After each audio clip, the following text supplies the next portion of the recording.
नमस्कार मित्रों, good morning, Ram Ram.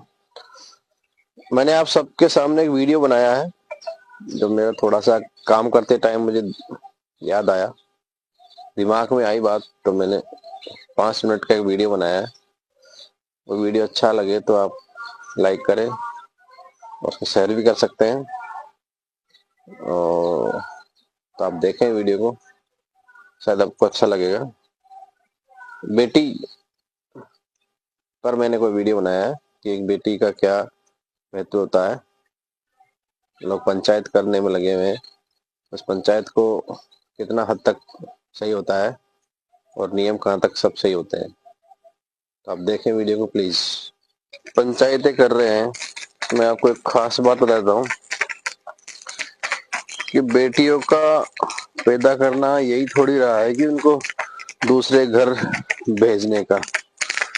अरे भाई, उनके हिस्से में जमीन भी होती है।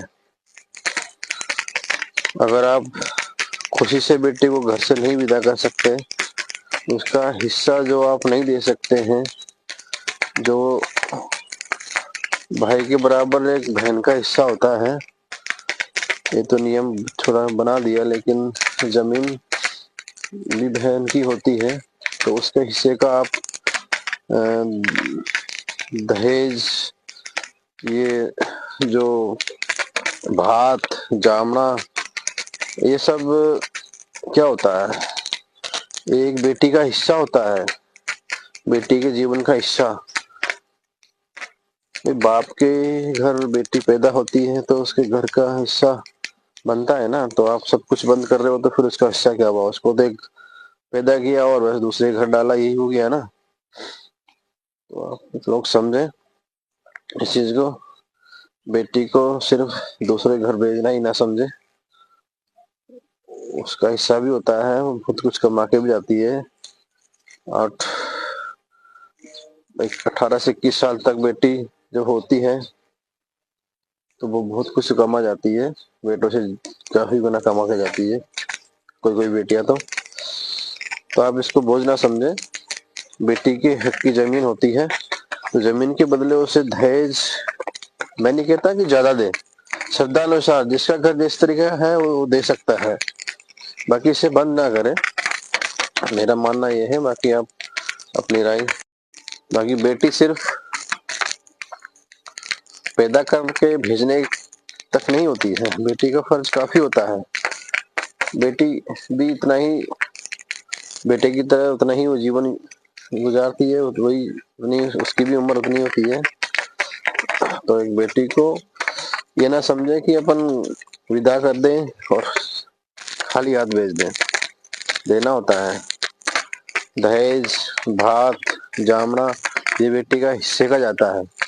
जो वो जमीन नहीं खाती है तो बेटी उसके हिस्सा का लेके जाती है, उसका हक बनता है। तो आप दहेज वगैरह और श्रद्धा अनुसार दे सकते हैं, ठीक है, अपन ज्यादा नहीं दें, लेकिन जिसकी जितनी श्रद्धा है, जो बड़ा अफसर बन गया मेहनत करके, जो बड़ा कमा गया, अच्छा पैसा कमा गया, तो भाई वो तो दे सकता है ना। आप क्यों उस गरीब आदमी क्यों होड़ कर रहा है? मत करो भाई, गरीब आदमी होड़ मत करो ना उसकी, अपने श्रद्धा के अनुसार दे दो। हक बेटी का जितना ही होता है जितना अपना घर होता है, ये नहीं कि घर से ज्यादा अपन दे सकते हैं, वो बिल्कुल जरूरी नहीं है। किसी की होड़ मत करो और बेटी को उतना दो ताकि अपन परेशानी भी ना हो सके उनको देने के बाद।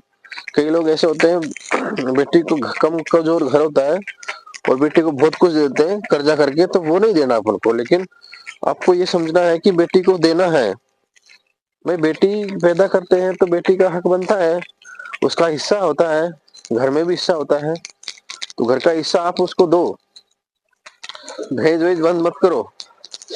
दहेज बंद करने से बेटी का आप मत खाओ। दहेज बंद करने से या फिर कुछ कर न देने से बेटी का आप समझो कि आप बेटी का हक का खा रहे हो, तो गलत है। बेटी का हक की जमीन अपन नहीं देते हैं, हमारी परंपरा में नहीं है। बेटी का विदा करते हैं तो उसकी हक की जमीन आती है। जैसे प्रशासनिक भूखंड अधिकारियों का तो कहना है कि बेटी के नाम जमीन होती है, जब पिताजी एक्सपायर होते हैं तो बेटी के नाम से जमीन होती है या नहीं होती है? तो वही कहानी है, बेटी का हक बनता है। सो आप दे सकते हैं, कर्जा करके ना दे, बाकी जितना श्रद्धा अनुसार आप दे सकते हैं। अपना आप ये मीटिंग करने से देखो फायदा मुझे ज्यादा लगता नहीं है, बाकी आपकी सोच है। कुछ चीजें हैं जो जैसे नुक्ता है, फालतू की जो चीजें और कुछ नियम बंद कर सकते हैं, बाकी जो आपकी इच्छा है श्रद्धा अनुसार आप दे सकते हैं। ये हमारा